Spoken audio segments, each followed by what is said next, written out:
ರಾಜ್ಯಪಾಲರ ಬಗ್ಗೆ ಅತ್ಯಂತ ನೀಚವಾಗಿ ನೀವು ನಡ್ಕೊಂಡಿದ್ದೀರಿ. ಇವತ್ತು ಇದಕ್ಕೆ ನೀವು ಬೇಸರ ಕ್ಷಮೆಯನ್ನ ಈ ರಾಜ್ಯದ 6.5 ಕೋಟಿ ಜನರ ಮುಂದೆ ನೀವು ಕೇಳಬೇಕು, ಅದು ಮುಖ್ಯಮಂತ್ರಿಗಳೇ ಕೇಳಬೇಕು ಅಂತ ಹೇಳಿ ನಾನು ಆಗ್ರಹ ಮಾಡಿ. ಇವರ ಲೀಡರ್, ಮುಖ್ಯಮಂತ್ರಿಗಳೇ ಇದಕ್ಕೆ ಜವಾಬ್ದಾರರು. ಇವರ ಲೀಡರ್ ಆಫ್ ದ ಹೌಸ್, ಆ ಮನೆಯ ನಾಯಕರಾಗಿದ್ದಂತವ್ರು ನೀವು. ನಿಮ್ಮ ಮುಂದೆ ನಡೆದಿದೆ ಅಂದ್ರೆ ನಿಜವಾಗಿಯೂ ಕೂಡ ನಾವೆಲ್ಲ ಕೂಡ ತಲೆ ತಗ್ಸ್ಬೇಕಾಗಿರುವಂತ ವಿಚಾರ. ಹನ್ಸ್ರಾಜ್ ಭಾರದ್ವಾಜ್ ಅವರಿದ್ರು, ಕಾಂಗ್ರೆಸ್ ಸರ್ಕಾರ ಇದ್ದಾಗ ರಾಜ್ಯಪಾಲರಾಗಿದ್ರು. ಅವರು ಇದೇ ರೀತಿ ಓದಿರ್ಲಿಲ್ವಾ? ಅವತ್ತು ಬಿಜೆಪಿ ಸರ್ಕಾರ ಇತ್ತಪ್ಪ, ಅವ್ರು ಹೇಳಿದ್ದನ್ನೆಲ್ಲ ಅವ್ರು ಓದಿದ್ರ? ನೀವಿದ್ರಿ ಅವ್ರು, ನಾನೇನು ಇರ್ಲಿಲ್ಲ. ಆಗ ನಾವು ಇದೇ ರೀತಿ ಬಿಜೆಪಿ ಸರ್ಕಾರ ಇದ್ದಾಗ ಬಿಜೆಪಿ ಅವ್ರು ನಡ್ಕೊಂಡ್ರ ಅವ್ರ ವಿರುದ್ಧ?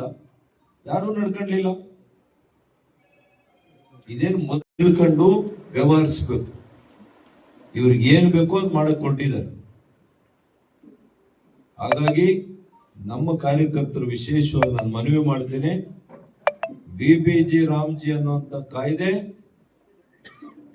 ಗ್ರಾಮೀಣ ಭಾರತದ ವಿಕಸಿತ ಭಾರತ ಆಗಲಿಕ್ಕೆ ಒಂದು ಪ್ರಥಮ ದೊಡ್ಡ ಹೆಜ್ಜೆ ಅಂತ ನಾವು ಇವತ್ತೆಲ್ಲ ಕೂಡ ಇದನ್ನ ಅರ್ಥೈಸ್ಕೋಬೇಕು, ಅರ್ಥ ಮಾಡ್ಕೋಬೇಕು.